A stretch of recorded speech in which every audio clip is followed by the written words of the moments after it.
오늘 하나님의 말씀입니다. 나는 부족함이 없습니다. 정말 부족함이 없습니까?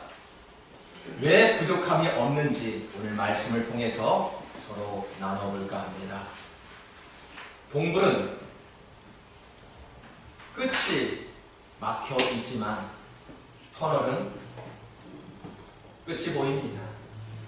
동굴에 들어가면 다시 1턴하여 되돌아와야 되지만 터널은 그냥 그 자리를 통과하면 빛이 보이게 됩니다. 신앙생활은 동굴이 아니라 터널 속을 지나는 것과 같습니다. 믿음 안에서 산다는 것이 무엇일까요? 믿음 안에 산다는 것은 멸관을 향해서 전진하는 어둡고 좁은 긴 터널을 통과하는 것과도 같습니다. 모든 일에는 시작과 끝이 있더라. 여러분, 꽃이 피면은 꽃이 져야만이 열매를 맺는 법입니다. 태양이 뜨고 지는 것이 자연의 순리이지요. 이처럼 천하 만물도 살아나고 죽는 것을 반복하는데 우리 사람의 생명이 어찌 왜일 수 있을까요? 우리의 생명도 끝이 있다는 것입니다. 그래서 이제 누구나 의미 있는 인생, 행복한 인생을 살려고 노력합니다. 도대체 행복한 인생이 무엇인가요? 사람마다 생각하는 차이가 있기 때문에 추구하는 행복이 다 다릅니다. 행복은 무엇을 가졌다고 오는 것이 아니라 행복은 어떤 마음을 가졌느냐에 따라서 사람마다 행복이 다가오는 모습이 다릅니다. 그래서 행복은 마음에서 오는 것이죠. 잠언에서는 마음을 잘 다스려야 한다고 말씀합니다. 그래야 우리의 삶을 잘 다스릴 수 있대요. 16장 18절에서 교만은 패망의 선봉이요 거만한 마음은 넘어짐의 앞잡이라 라고 말씀합니다. 교만은 우리의 행복을 무너뜨리게 됩니다. 하지만 겸손은 우리의 삶을 윤택하게 만드는 것이 바로 겸손입니다. 그러므로 신앙인들에게 요구되는 첫 번째 덕목이 무엇이라고요? 사랑이 아닙니다. 섬김이 아닙니다. 바로 겸손입니다. 본문에서 다윗은 나는 부족함이 없다. 나는 부족함이 없습니다. 라고 지금 고백하고 있습니다. 교만한 소리도 들리지 않을까요? 정말 교만한 소리도 들립니다. 왜일까요? 덩치가 큰 골리앗을 무너뜨려서 교만한가요?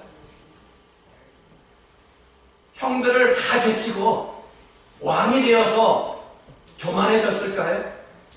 전쟁에서 늘 승리하고 돌아오니 그 마음이 교만해졌을까요? 그래서 나는 부족함이 없다라고 말하였을까요? 오늘 본문 1절에 보니까 여호와는 나의 목자시니 내게 부족함이 없으리로다 하였습니다. 왜 부족함이 없었다고요? 다윗이 부족함이 없었던 이유는 환경의 넉넉함이 아니라 하나님께서 나의 목자가 되어주셨기 때문에 부족함이 없었다. 우리가 부족함이 없었던 이유가 무엇인지를 잘 아셔야 합니다. 다윗이 고백한 것은 하나님께서 나의 목자가 되어주심으로 나는 부족함이 없으리로라 라고 고백했던 것입니다. 다윗은 목동 출신으로 누구보다도 양에 대해서 잘 알고 있었던 사람입니다.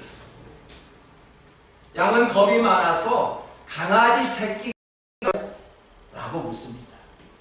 예수님이 무엇을 가르쳐 주셨을까요?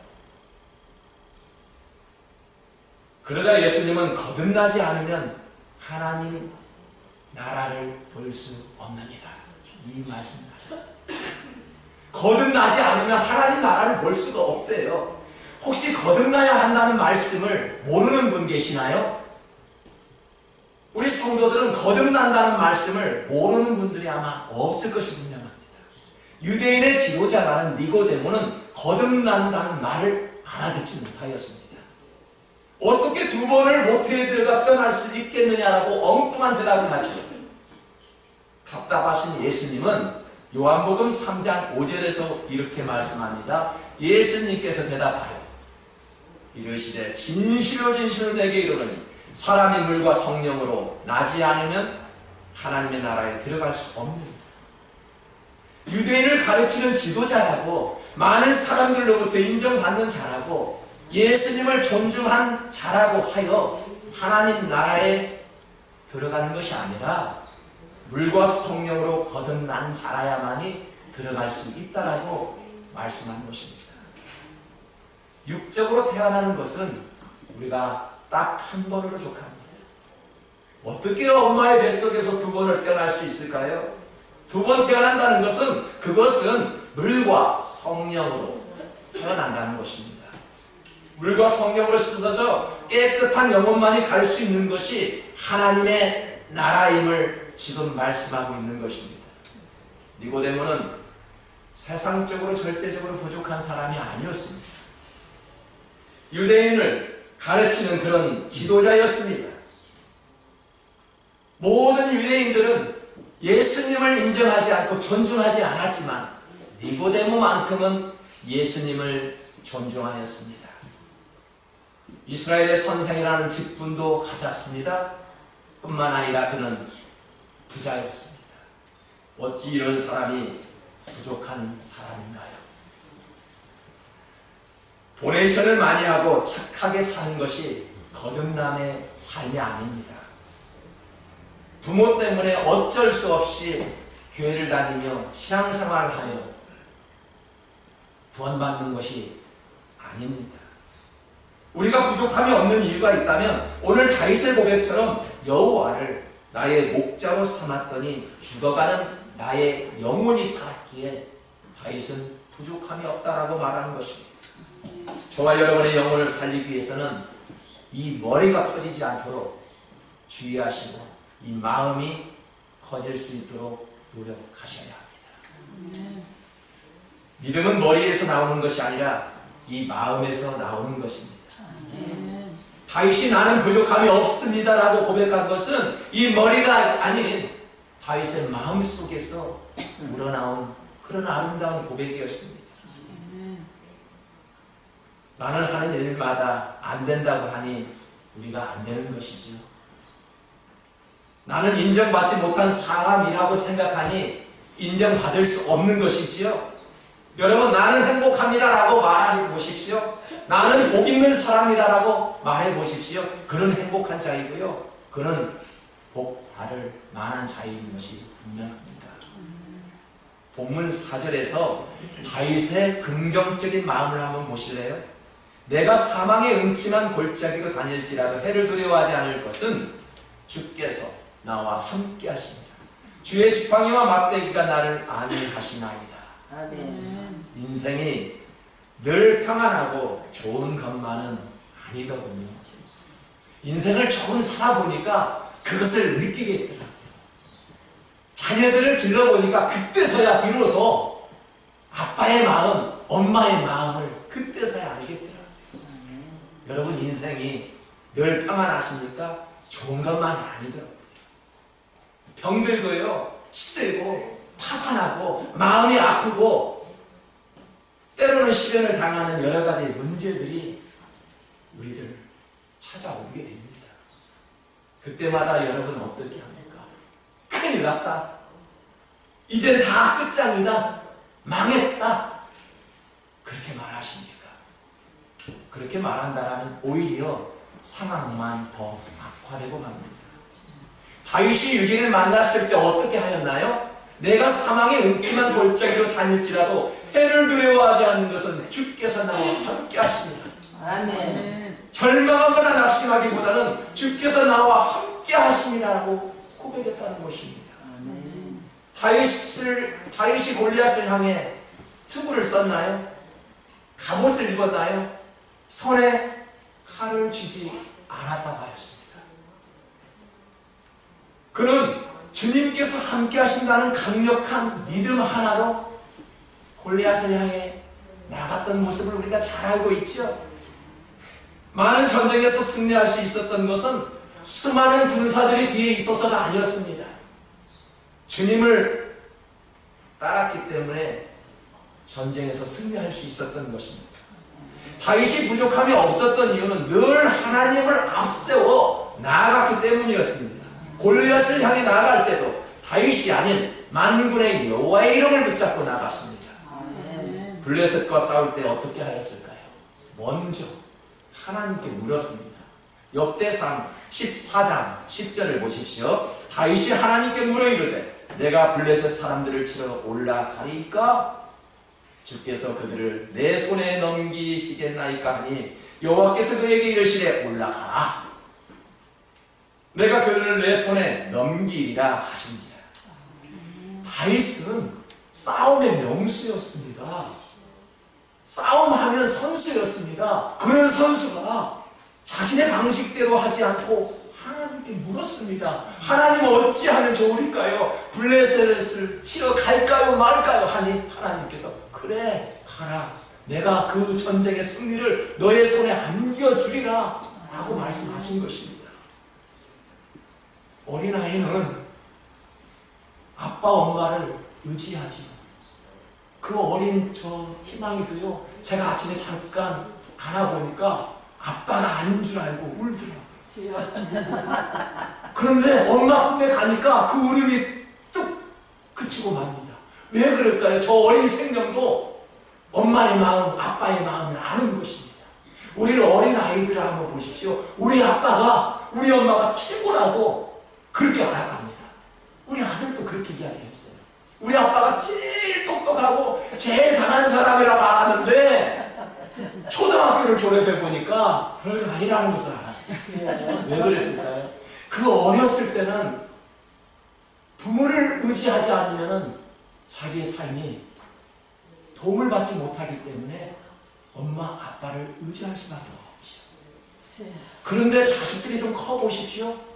초등학교만 졸업하면은 이제 그때부터 아빠, 엄마의 능력이 부족하다는 걸 압니다. 왜 그럴까요? 스스로 해결할 수 있는 방법을 알기 때문에 그렇습니다. 묻지도 않습니다.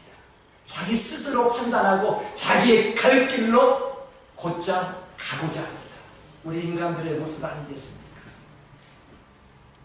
성경은 어린 아이와 같은 자가 천국에 임할 수 있다고 말씀합니다. 아빠, 엄마밖에 의지할 곳이 없다는 어린아이의 믿음처럼 하나님께 묻고 하나님께만 따르겠다는 성도는 부족함이 없이 어디를 가든지 해를 입지 않을 것이 분명합니다. 그래서 성경은 어린아이와 같은 믿음을 가지라 라고 이야기합니다. 우리는 성숙한 어른들입니다. 부모의 말을 따르지 않아도 잘 살아간다라고 말을 합니다. 왜 하나님께서는 어린아이와 같다고 말씀할까요? 나와 같은 뜻을 의지하지 말고 온전히 여호와 하나님을 의지하라. 그 순진한 어린아이의 마음처럼 부모를 따랐던 그 마음이 지금 우리 성도들이 주님만 의지하며 나아가 붙잡아라 라는 말씀이 아닐까요? 찬양 교원은 지휘자의 지시봉을 잘 따라야 합니다. 지휘자가 어떻게 합니까? 이렇게 하죠. 이 지시봉을 잘 봐야 합니다. 언제 시작할까? 이 지시봉을 바라보지 못하면 음을 이탈하게 되어 있습니다. 목동은 막대기 하나를 가지고 양을 치게 됩니다. 이 막대기의 지시에 따라 살지 않은 양은 눈이 어두워 수렁에, 골짜기에 빠질 수도 있습니다. 양치기의 지시봉에 잘 따라 살아야 합니다. 오늘 말씀을 보니까 하나님께서도 막대기와 지팡이를 가지고 우리들을 인도하신다라고 말씀하셨습니다. 여러분, 하나님이 지시할 때 이 지시봉을 바라보지 못하면 어떻게 삶을 살아갈 수 있을까요? 골짜기에 추락할 수 있습니다. 우리를 향해 손을 내밀 때 주님의 손을 꽉 붙잡을 수 있어야 합니다. 그런데 신앙인들이 실망스러운 일을 당하게 되면 무엇부터 포기합니까? 쉽게 포기하는 것이 있습니다. 그것이 바로 믿음입니다. 수십 년을 쌓아온 믿음을 보잘것없는 그 일 한 가지 때문에 신앙을 포기해버립니다. 믿음을 포기해버립니다. 다윗의 신앙 고백을 본문 6절에서 한번 들어보실까요? 내 평생의 선하심과 인자하심이 반드시 나를 따르리니 내가 여호와의 집에 영원히 살리로다. 나를 따른다는 말은 다윗이 하나님을 따른다는 말이 아닙니다. 하나님의 선하심과 인자하심으로 하나님께서 다윗을 추격한다라는 사랑의 표시입니다. 여러분, 하나님은 우리를 지금 추격하고 있어요. 우리가 하나님을 믿는 것 같죠? 하나님께서 우리와 그런 삶을 모습을 보시고 뒤에서 우리들을 추격해 주신다니까요. 지금 그런 말씀입니다. 하나님 우리를 사랑하는 방법 중에 하나는 축복만이 아니죠. 고난도 주십니다.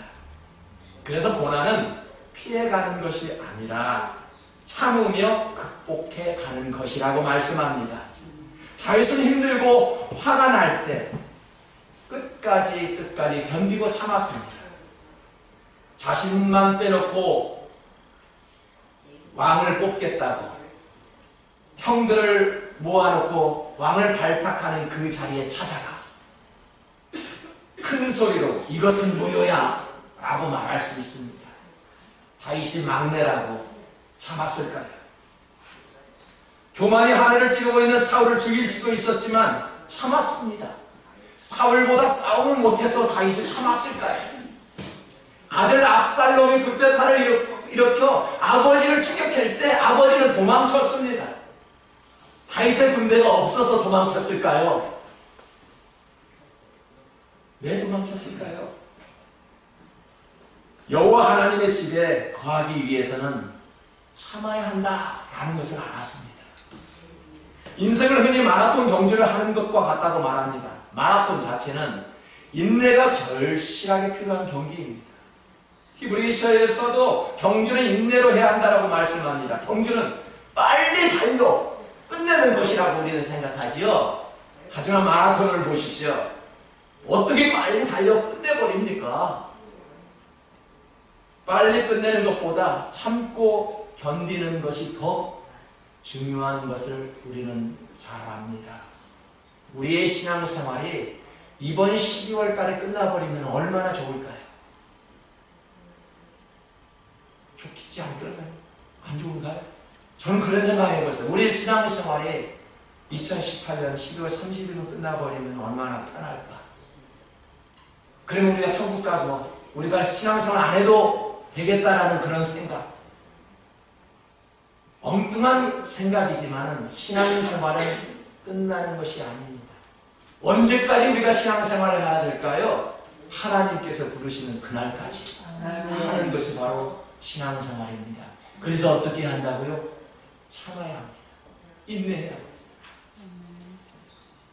디모데후서 4장 7, 8절에 보니까 나는 선한 싸움을 싸우고 나의 달려갈 길을 마치고 믿음을 지켰으니 이제후로는 나를 위하여 위에 면류관이 예비되었으므로 곧 의로우신 재판장이 그날에 내게 주실 것이며 내게만 아니라 주의 나타나심을 사모하는 모든 자에게. 마라톤에서의 금메달은 한 사람밖에 주어지지 않지요. 모든 경기는요, 딱 금메달은 하나입니다. 그렇지만 하나님의 면류관은 믿음을 지킨 모든 자에게 주어진대요. 여러분, 목사에게만 면류관 주어진다면 신앙생활 하실 분 한 분도 없을 거예요.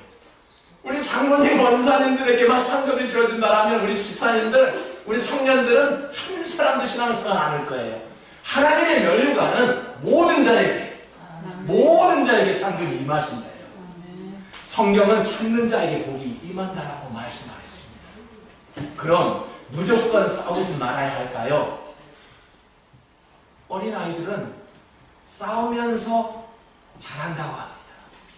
저도 어렸을 때 형제들하고 얼마나 많이 싸움을 했는지 몰라요. 그 감 하나를 먼저 먹겠다고 싸웠던 어린 시절이 있었습니다. 어린아이들은 이처럼 싸우며 자랍니다. 부모의 이혼으로 인해 상처받은 어린 아이의 질문입니다. 우리는 싸우면 화해를 하는데 왜 어른들은 싸우면 헤어지나요? 참으로 부끄러운 어른들의 모습입니다. 저 어린 아이들은 싸우면 화해를 하는데 왜 우리 어른들은 싸우면 갈라지나요? 부끄럽지 않나요? 여러분, 거룩한 성도는 싸워야 합니다. 싸우십시오. 싸움은 싸움인데 어떤 싸움이라고요? 선한 싸움을 해야 합니다. 선한 싸움이 어떤 싸움일까요? 자존심 싸움이 아닙니다. 당신이 먼저 인사해야지, 당신이 먼저 손 내밀어야지, 먼저 화해해야지, 먼저 와서 기다려야지. 그런 싸움이 아닙니다. 그런 얄팍한 싸움이 아닙니다. 선한 싸움이란 믿음을 지키기 위한 싸움, 하나님의 비전과 가치를 세우기 위해서 싸우는 그런 싸움, 하나님의 목표와 목적을 가지고 하나님의 원칙을 지키기 위해서 몸부림을 치는 그런 싸움, 그런 싸움이 선한 싸움입니다. 제가 얼마 전에 이러한 질문을 드린 적이 있습니다. 하나님의 일 때문에 마음 아파해 본 적이 있느냐? 오늘 예배를 준비하기 위해서 마음 아파해 보셨나요? 무엇 때문에 마음 아파하셨나요? 우리는 선한 싸움, 이 선한 싸움을 위해서 마음이 아파야 합니다. 어찌 보면 이러한 싸움은 지겹고 재미없는 싸움, 흥미없는 그런 싸움입니다. 그렇지만 성도들의 선한 싸움은 막혀있는 동굴이 아니라 터널처럼 끝이 있습니다. 어둡고 좁은 문을 지나갈 때 우리를 향해 손을 내미신 나의 목자 되신 주님을 우리는 바라보아야 합니다. 여호와가 나의 목자 되시오.